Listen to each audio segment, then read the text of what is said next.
अच्छा गुरु, हमने इसलिए फोन किया था कि वो वकील साहब से बात हुई थी और वो कह रहे हैं कि कल का तारीख मिल रहा है कचहरी का। हम कल कैसे आ सकते हैं? आज ही तो पहुंचे और शाम को बिटिया को तारा भी तो दिखाना है। कोर्ट कचहरी का मामला है, अगर कल नहीं पहुंचे ना मामला बहुत लंबा खिंचा है। आज रात का लखनऊ जाने का 2 टिकट है। लखनऊ के लिए सुबह 4 बजे पहली बस मिलेगी। पापा, के पापा आने ही वाले होंगे। हाँ बेटा, अब अरे जल्दी बोलो। भाई आप सुबह की हमको दे दी 4 बजे की टिकट। बच्ची का भी पूरा टिकट लगेगा। हाँ ठीक है भैया, दे दीजिए ना।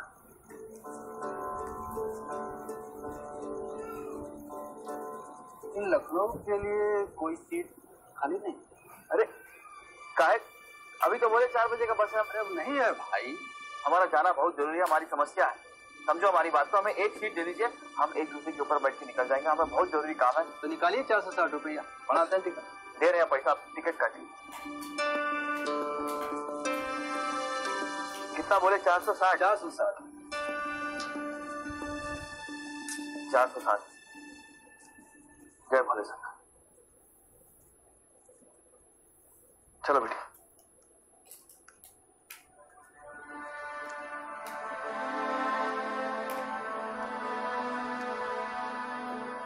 कैसी दुविधा में डाल दिया हमको भगवान।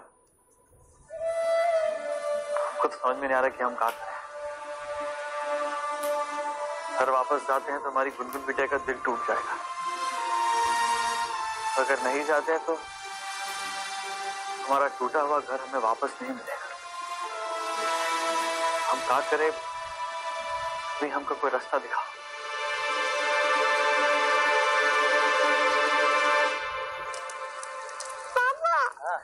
कब आएगा ये कॉमेट? आएगा बिटिया, जल्दी आएगा। ये सारे लोग भी तो पुच्छल तारा देखने तो आए हैं।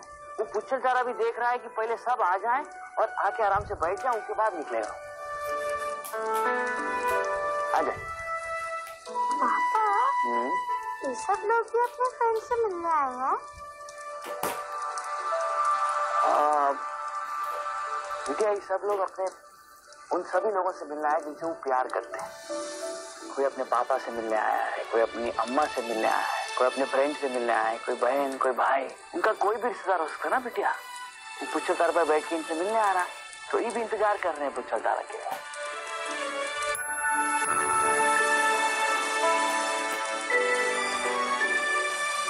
नहीं आया पापा। अरे बिटिया देखो देखो, आएगा। हाँ देखो, वो आपके द्वारा डायल किया गया नंबर नेटवर्क क्षेत्र से बाहर है। अरे वो देखो पुच्छल तारा। अरे बिटिया वो जरा देखो देखो। हेलो सुमित भैया, नाश्ते भैया। कैसे हो सुमित भैया? अरे यार देखो, हम भी कितने बुद्धू हैं। आप तो अपने पापा के साथ हैं और आप बहुत ही खुश होंगे। कैसे हम अपने पापा के साथ बहुत ही खुश हैं। लेकिन सुमित भैया, आपको पता है हमें आपकी बहुत ही ज्यादा याद आती है। हम आपको बहुत ही ज्यादा मिस करते हैं सुमित भैया, बहुत ही ज्यादा। आपको पता है हमने आपकी बहुत सारी विशेस पूरी कर दी है। और हाँ, जब आप नेक्स्ट टाइम यहाँ होगे ना, हम आपसे मिलने आएंगे, वो भी फिर से। हमें तो बहुत ही मजा आने वाला है। लेकिन आप टेंशन मत लो, अपने पापा के साथ हम आपकी सारी विशेस जल्दी जल्दी पूरी कर देंगे। बाय बाय सुमित भैया, आई मिस यू। बाय।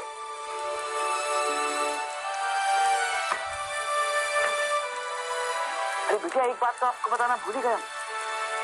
कल रात को ना हमारे सपने में तुम्हारी अम्मा आई थी।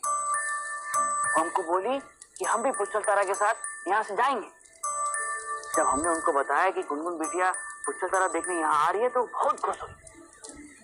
सच में? हाँ। आपने हमें पहले क्यों नहीं बताया पापा? हम उनसे भी बात कर लेते ना। अरे बिटिया, मम्मी तो वो देखो, जो सबसे ज्यादा जगमगाता तारा है ना, वही तुम्हारी माँ है। उनसे तुम कभी भी बात कर सकती हो। गौर से देखो, वो अब भी तुम्हारा इंतजार कर रही है।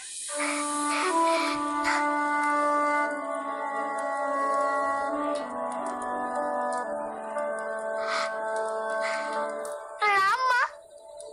माँ अब तो बहुत ही ज्यादा चमक रहे हो, जैसे आप घर पे रखे फोटो में चमकते हो। अब बहुत ही सुंदर दिख रहे हो माँ। आपको पता है पापा है ना, हमारा बहुत ही ज्यादा ख्याल रखते हैं। तो दुनिया के बेस्ट पापा है, ये बहुत ही अच्छे हैं। आपको पता है आज ही हमें एक जगह लेकर गए थे जहाँ हम चिड़िया की तरह उड़ रहे थे। हमें बहुत ही मजा आया था माँ, बहुत ही ज्यादा। माँ आप बस हमें अपना आशीर्वाद दो ताकि हम बहुत ही अच्छे बच्चे बने।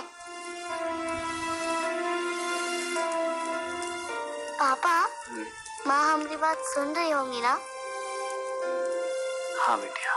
अगर माँ यहाँ होती तो हम तीनों यहाँ बैठ के कितने मजे कर रहे होते। बहुत ही मजा आता ना। लेकिन अब तो बहुत ही दूर गई है ना। लेकिन बिटिया तुम्हारी अम्मा तुमसे दूर कहाँ गई है? ये तारा तो हमारी वो बस्ती से भी दिखता है। तुम जब चाहे जहाँ से चाहे अपनी अम्मा से बात कर सकते हो और वो भी तुम्हारी बात सुनने के लिए वहां पहुंच जाएगी। समझे? तो तुम चिंता ना करो, अपनी अम्मा से कभी भी बात कर सकती हो।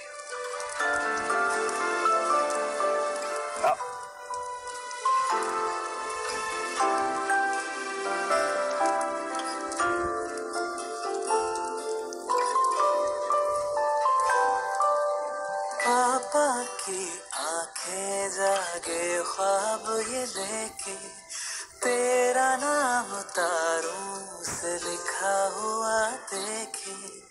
आकाश गुनगुन के गुण गाए, सूरज से ज्यादा तू जगमगाए।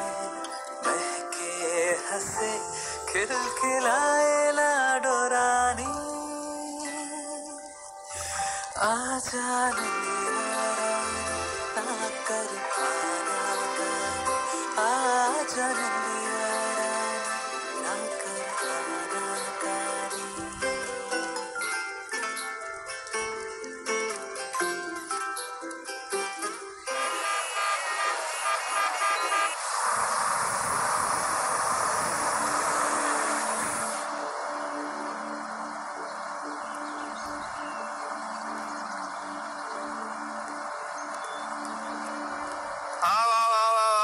आ जाओ शाबाश, आओ।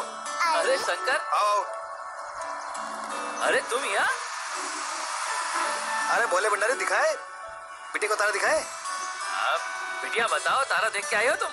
अरे शंकर चाचू हमने तारा देखा। हम सुबह भैया से मिले, माँ से भी मिले। और आपको पता है वो जगह रात में चमकती है।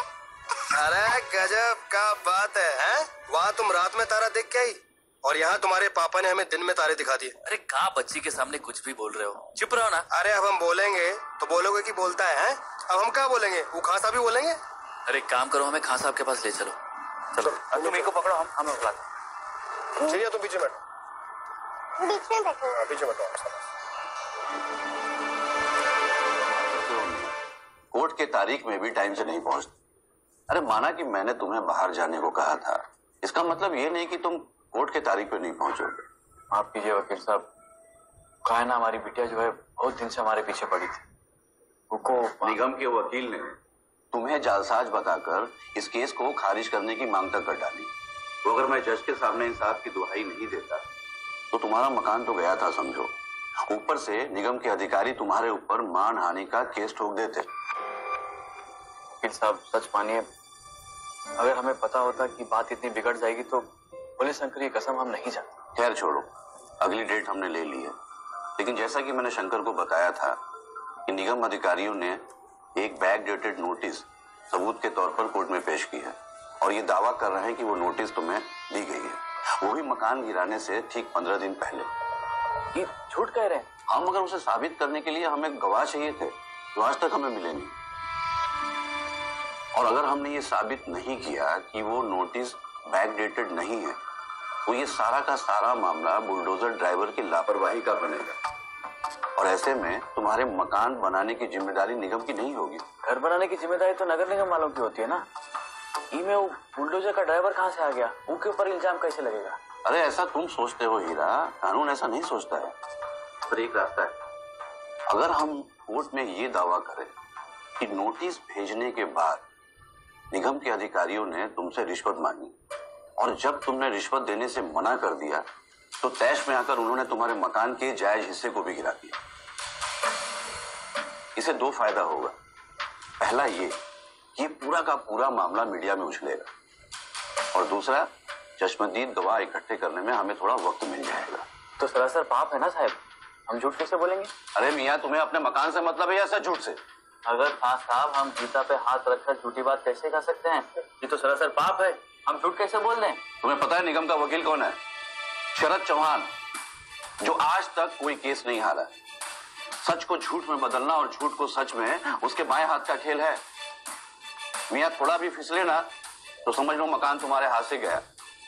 हाँ साहब, हम झूठ नहीं। अरे भोले भंडारी, आटे में नमक बराबर झूठ हर जगह चलता है।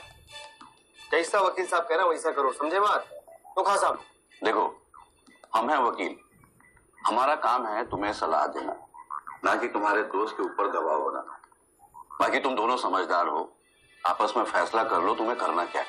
हम बात करते हैं। आओ बाहर जरा बचाते हैं। क्या कर रहे हो बे? हैं? वैसा ही मामला टेढ़ा है, ऊपर से तुम उस अपना राग लाप रहे हो। जैसा वकील साहब कह रहे हैं वैसा करो, इसमें तुम्हारी भलाई है। यह जो हुआ ही नहीं, हम उनको कैसे कह दें? वो का तुमसे ईमानदारी से पेश आ रहे हैं, बेईमानी कर रहे हैं ना, तो बेईमान से बेईमानी करने में क्या हार जाए? बताओ हमको जरा। भैया तुम कुछ भी बोलो, हम झूठ तो बोलने वाले हैं नहीं, समझे? अच्छा, हमारे खातिर नहीं मान सकते ना, तो गुनगुन के लिए मान जाओ।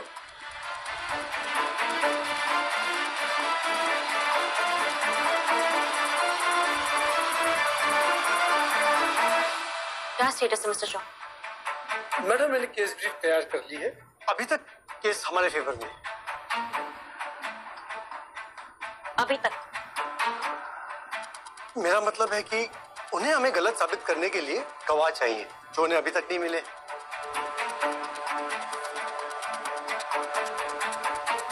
और अगर मिल गए तो?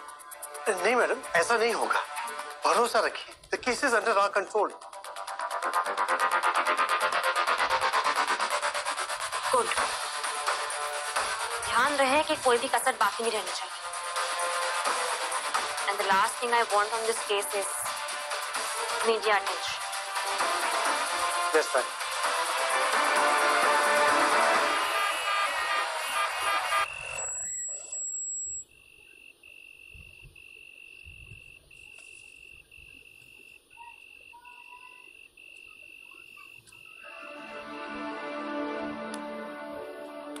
हाँ शांति, हाँ जल्दी आ गए तुम। अरे वो ज्यादा सवारी मिला नहीं आज, इसीलिए। मैं बेटा कहाँ है? अंदर ही है, सुबह से 10 ही बार पहाड़ की कहानी सुना चुकी है हमको। चलो अंदर चलो। अरे थोड़ी देर यहीं बैठे।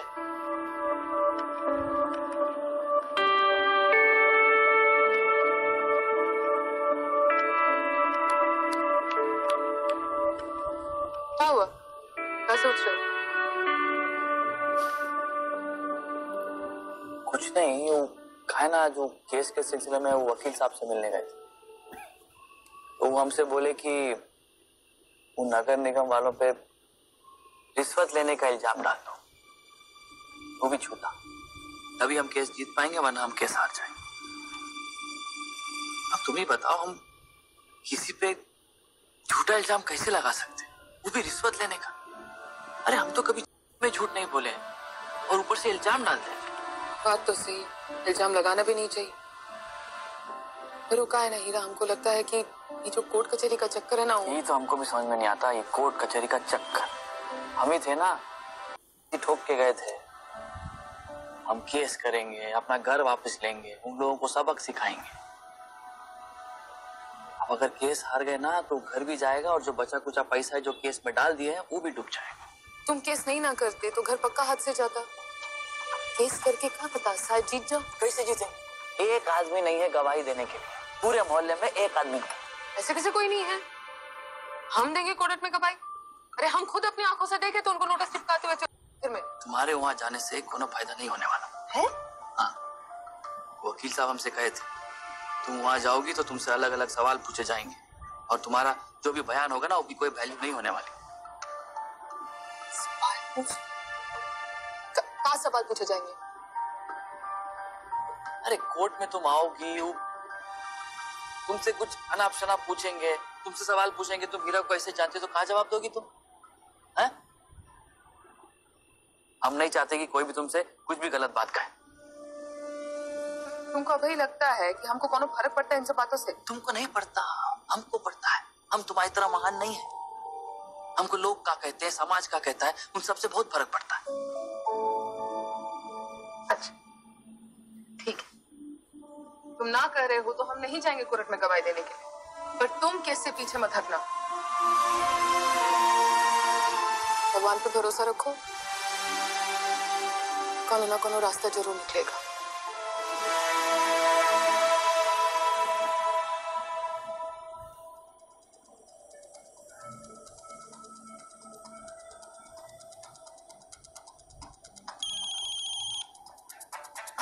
बोलो। हाँ मैडम, चौहान साहब से बात हो गई है।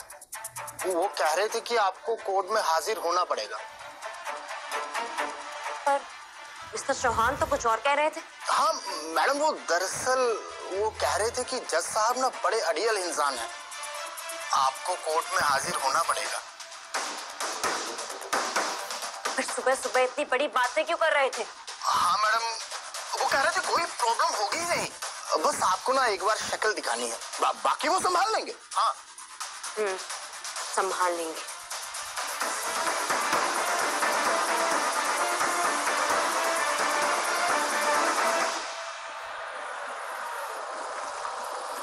अरे टेंशन में मत लो ना, आसान है, सब ठीक कर लेंगे। ये जो स्टैंप है ना, इसको कभी भी लगाओ तो पूरा दिखना चाहिए, वैसे बराबर लगाओ।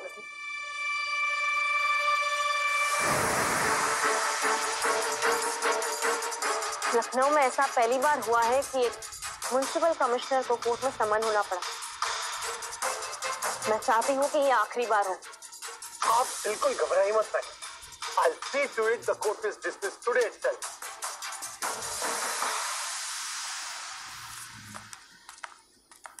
सब कोनो तकलीफ तो नहीं है ना? नहीं। अरे खान साहब, आपके तो बुरे दिन आ गए। कहाँ बड़े लोगों का केस लिया करते थे और कहा है कि छोटा सा केस में कोई बड़ा या छोटा नहीं होता चौहान साहब, केस में सिर्फ सच होता है या झूठ। और मुझे लगता है कि आप और आपके मॉरल साइंस के लेक्चर, जिसकी वजह से आपकी ये हालत है। अंदर मिलते हैं, वैसे भी मेरे पास ज्यादा वक्त नहीं। वक्त तो सही में आपके पास बहुत कम है।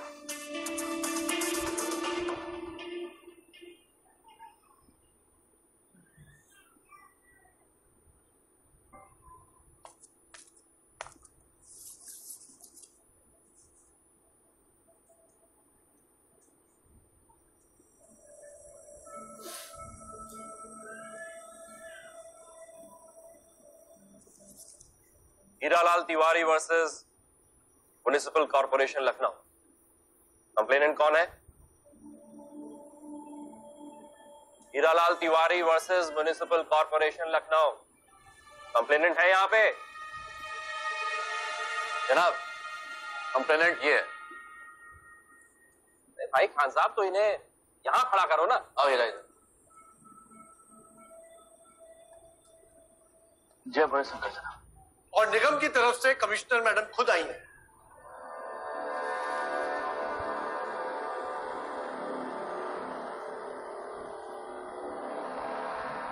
बोलो क्या माजरा है? साहब, हमारा मकान गिरा दिया ही नगर निगम वाले।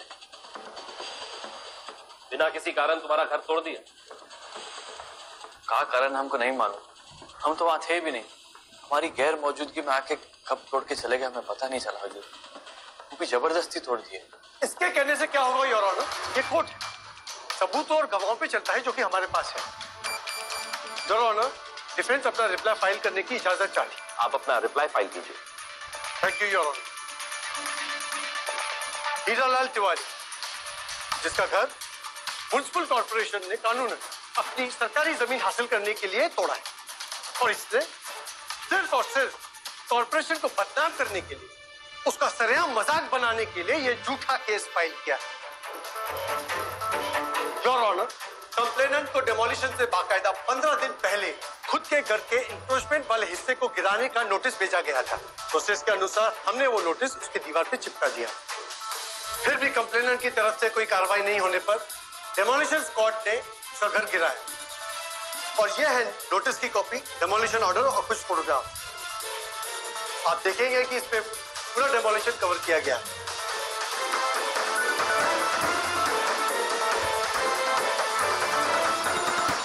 क्यों मिस्टर हीरालाल, ये सरकार मानहानि के केस में जेल भी जाना पड़ सकता है। योर ऑनर, मैं आपसे दरख्वास्त करूंगा कि इस केस को फौरन डिसमिस किया जाए। That's all your honour.